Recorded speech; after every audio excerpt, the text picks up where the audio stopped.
Comment décorer un salon en longueur? Est-ce que ça vous dit un plan machiavélique en 3 étapes pour transformer votre salon étroit et rectangulaire en un espace spacieux et plutôt cool? Je vous donne toutes mes astuces juste après ça.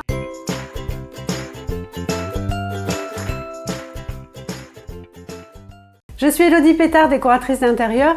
Dans mes vidéos, vous retrouvez des conseils et des astuces qui vous aideront à aménager votre intérieur. Vous pouvez également me retrouver sur mes réseaux sociaux, que ce soit Facebook, Instagram ou encore sur mon site internet. Avant de parler spécifiquement décoration pour un salon tout en longueur, je vous propose en fait un plan machiavélique pour casser visuellement la longueur du salon comme on le ferait pour un long couloir. D'ailleurs, en parlant de long couloir sombre et étroit, je vous propose d'aller regarder la vidéo que j'ai déjà fait sur le sujet en cliquant sur le lien qui s'affiche ici. Pour un salon tout en longueur, en fait, il est vraiment important de se poser les questions en fait de son aménagement avant de parler déco. Si vous réussissez la partie aménagement, la déco en fait ensuite suivra facilement, quel que soit le style et l'ambiance que vous choisirez.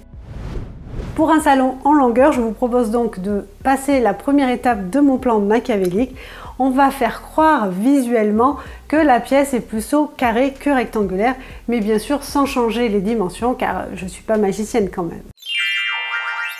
On va jouer sur les effets d'optique en premier. Effectivement, il faut travailler le petit mur qui est tout au fond avec une couleur très foncée pour donner l'impression que le mur est plus proche de nous. Vous pouvez donner l'illusion avec de la peinture foncée, avec des étagères aussi foncées ou encore avec un papier peint. Vous pourrez être aidé également si vous avez des poutres dans la largeur la plus étroite de votre salon qui se succèdent les unes après les autres, plutôt que si vous avez des poutres dans l'autre sens qui au contraire vont appuyer la longueur de votre salon. Si c'est le cas, n'hésitez pas à voir la possibilité d'installer un faux plafond pour masquer complètement les poutres qui vous desservent finalement visuellement. Si vous n'avez pas de poutres, vous pouvez faire cet effet également au sol en travaillant, en jouant avec un parquet qui va également être posé dans le sens de la petite largeur de votre salon.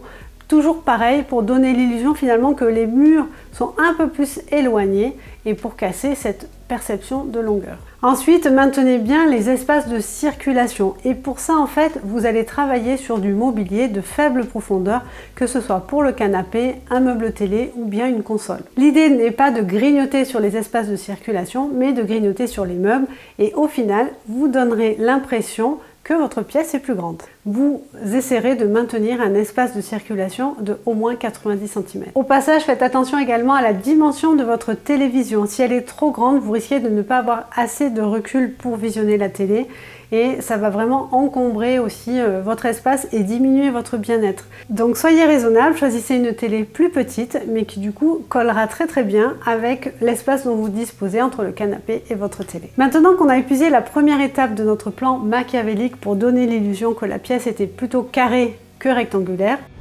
passons maintenant à la deuxième étape de ce plan machiavélique qui va consister en fait à créer plusieurs fonctions dans le salon pour créer des ruptures visuelles et ainsi tromper encore une fois notre cerveau en lui faisant croire qu'il y a plusieurs espaces carrés et non pas un grand espace rectangulaire.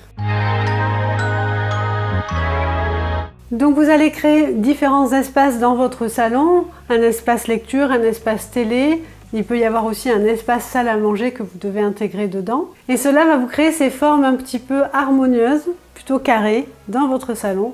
Et encore une fois, couper ce grand rectangle. Pour renforcer cet effet, vous pourrez sur la partie centrale de votre salon faire un mur coloré ou un mur avec du papier peint ou encore des tasseaux de bois pour créer cette rupture dans la forme de votre salon. Toujours pour renforcer cet effet, vous pourrez également installer des tapis dans vos différents espaces pour créer toujours et appuyer ces petits espaces carrés. Et enfin, choisissez des décorations également plutôt carrées ou arrondies dans des formats très grands qui vont apporter aussi une autre géométrie à votre salon. On arrive à la dernière étape de ce plan machiavélique qui va être de donner l'illusion que le salon est beaucoup plus spacieux. Pour obtenir cet espace très aéré, vous allez miser en premier sur le fait de laisser circuler la lumière. En fait, rien ne doit venir stopper les raies de lumière qui peuvent entrer dans votre salon. Donc choisissez plutôt du mobilier qui va être ajouré ou encore qui sera sur pied et non mastoc et posé au sol, pour que justement cette lumière circule. Et si vous avez la possibilité, jouez encore une fois avec des miroirs en les plaçant en face de vos fenêtres pour créer aussi des perceptions visuelles qui vont au-delà de la taille de votre salon initial. Dites-moi dans les commentaires si vous pensez mettre en œuvre ce plan machiavélique pour tromper tout le monde, mais bien sûr pour augmenter votre bien-être dans votre salon tout en longueur. J'espère que cette vidéo vous a plu. Si c'est le cas, n'hésitez pas à la liker, abonnez-vous si ce n'est pas encore fait. Vous pouvez également télécharger mon guide déco pour patienter jusqu'à la semaine prochaine. Et je vous dis à très bientôt pour de nouveaux conseils déco.